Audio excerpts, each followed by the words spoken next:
لندن کې، په انګلند کې، په انګلستان کې حالت ډیر خراب دی. افغانانو پښتنو ورونو ګورئ ستاسې په کورونو کې داسې حملې وشي، په جوماتونو حملې کېږي، په کاروبارونو، په رستورانونو، په نورو ځایونو کې چې کوم خارجیان اوسېږي هلته ډېر غټ مشکلات سره مخامخ دي. او په انګلستان په ډېرو ښارونو کې دا مشکلات او دغه یو رقم ته پارټي ده چې ریسس قوم پرست ورته وایي، هغه راوځي د خارجیان نه پرېږدي او خارجیانو کاروبارونو ته اور ورچوي، په جوماتونو ورځي، په هغه خلکو باندې ورځي. نو دا مشکل د هغه ورځ نه جوړ شوی کله چې یو خارجي معلوم دی چې مسلمان دی که نه دی، په یو ځای کې ماشومانو ته چې یو ځای دی هلته ورغلی دی، اوس یې مهربانه چاقو یې اغوستې، ماشومان یې په چاقوان والي، په هغې کې څه زخمیان دي او 3 پکې مړه دي.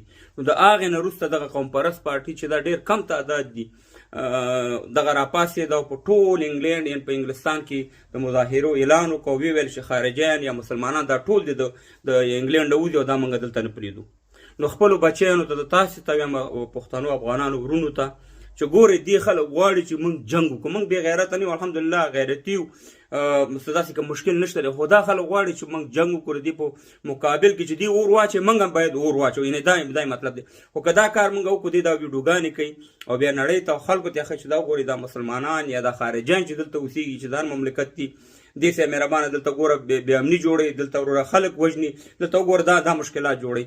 نو تر اوسه پورې تقریبا 400 انګریزان دې حکومت نیولي دي، په هغې باندې مابسونه ته یې ولېږل، په هغې باندې جرمونه ثابت شو، نورو پسې هم ګرځي. خپل انګریزان د دې په مقابل کې راوچت شوي دي. دا ډېر کم تعداد کې خلک دي، مګر مشکل جوړ کړی دی خارجیانو ته، ایشنو ته یا مسلمانانو ته. مسلمانان هم د دې په مقابل کې په رنګ رنګ ځایونو کې راوتي دي، مقابله ورسره کوي.